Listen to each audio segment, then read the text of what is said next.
తెలంగాణ ప్రాంత ఉపాధ్యాయ సంఘం ఆదిలాబాద్ జిల్లా అధ్యక్షుడు సునీల్ చౌహాన్ అన్నారు. ఇక జిల్లా కలెక్టరేట్ ఎదుట సంఘ నాయకులతో కలిసి నిరసన కార్యక్రమాన్ని చేపట్టారు.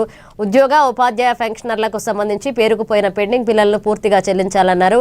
అదేవిధంగా 6 DAల ప్రకటన విషయంలో ఇప్పటి వరకు కదలిక లేదన్నారు. ప్రభుత్వం CPS రద్దు అంశం పరిష్కారం కోసం ప్రత్యేకంగా చొరవ చూపాలన్నారు. ప్రభుత్వం ఎన్నికల సమయంలో హామీ ఇచ్చినట్లుగా PRC పెంపు 6 DAల చెల్లింపుతో పాటుగా పలు సమస్యలను పరిష్కరించాలని కోరారు. attitude. We want PRC వెంటనే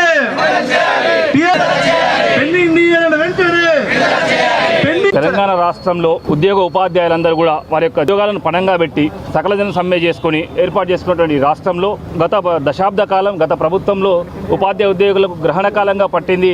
మరి మారినటువంటి ప్రభుత్వము మారిన తర్వాత మరి బదిలీలు ప్రమోషన్లు ఇస్తానని చెప్పి PRC ఇస్తానని చెప్పి DAలు ఇచ్చని చెప్పి హామీలు ఇచ్చినటువంటి ప్రభుత్వము నమ్మిన వేళ మరి ప్రభుత్వం 1వ తారీఖున జీతాలు ఇవ్వడమే పెద్ద బహుమతిగా భావిస్తున్నటువంటి తరుణంలో మరి అనేక పలుమార్లు ఉద్యోగ ఉపాధ్యాయులందరూ కూడా కలిసి ప్రభుత్వానికి నివేదించినప్పటికీ కూడా ఇంకా పెండింగ్ సమస్యలు అలాగే ఉన్నాయి. పలుమార్లు ఆర్థిక శాఖ మంత్రితోనైతేనేమి డిప్యూటీ CM గారితో చర్చలు జరిగినప్పటికీ కూడా ఎక్కడి గొంగలు అక్కడే ఉన్నటువంటి సందర్భంలో మరి తెలంగాణ ప్రాంత ఉపాధ్యాయ సంఘం రాష్ట్ర శాఖ పిలుపు మేరకు మండల స్థాయిలో ఈ జూలై 4వ తేదీ నాడు మండల స్థాయిలో ఇవాళ రాష్ట్ర వ్యాప్తంగా అన్ని జిల్లాల్లో జూలై 14వ తేదీ నాడు కలెక్టరేట్ల ముందు ధర్నా కార్యక్రమం నిర్వహణ చేస్తూ ఉన్నాము.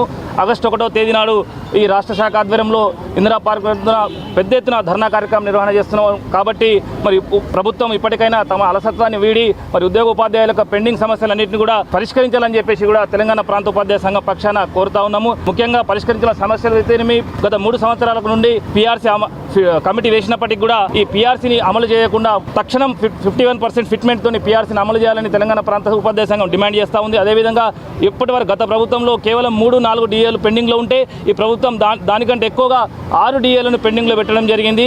అనేకమైనటువంటి పెండింగ్ బిల్లులన్నీ కూడా వాయిదాల పద్ధతిలో చెల్లిస్తూ పెన్షనర్లందరికీ కూడా ఇబ్బందులు కలగజేస్తూ ఉన్నది.